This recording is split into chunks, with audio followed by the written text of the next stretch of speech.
جنرال مبین متقي ته د پاکستان په غوښتنه دې زه باندې کړم د اڅکزي د باندې کولو غوښتنه کولای شئ. سلام، وخت مو په خیر. پام وکړئ د نن ورځې تازه خبر ته. پرله پسې پر طالبانو د بلوچستان د اطلاعاتو پخواني وزیر جان اڅکزي انتقادونو ته تر اوسه طالبانو په رسمي ډول کوم غبرګون نه دی ښودلی او ټول چپ دي. د طالبانو په جنرال مبین مشهور مبلغ په طالبانو د ناموسي تورونو پورې کولو په اړه د جان اڅکزي په یو پوسټ ریټویټ کړی او د دغه عکس په خپرولو سره له خپل بهرنیو چارو وزیر مولوي امیر خان متقي څخه پوښتلي، جناب محترم امیر خان متقي صاحب، د دغه کس جان اڅکزي خبرې هم اړیکې خرابوي او کنه یوازې زما ځواب به یا خبرې ستا اړیکو ته زیان رسوي.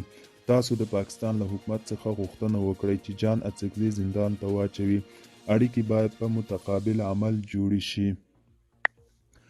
ویل کېږي ښاغلي مبین شخصا د مولوي امیر خان متقي په امر پر پاکستان د انتقادونو له وجې نیول شوی و او بیرته په دې ضمانت خوشي شوی چې نور به پاکستان پر ضد څرګندونې نه کوي. د اختر په شپه تر خوشي کېدو وروسته ښاغلي مبین ولیکل، نور په ټولنیزو شبکو خپل ټول ادرسونه ختموم او له خپلې مبارزې لاس په سر کېږم. دوستانو، دا و د نن ورځې چمتو کله خبر. تر بیا هم په الله سپارم. ښې چارې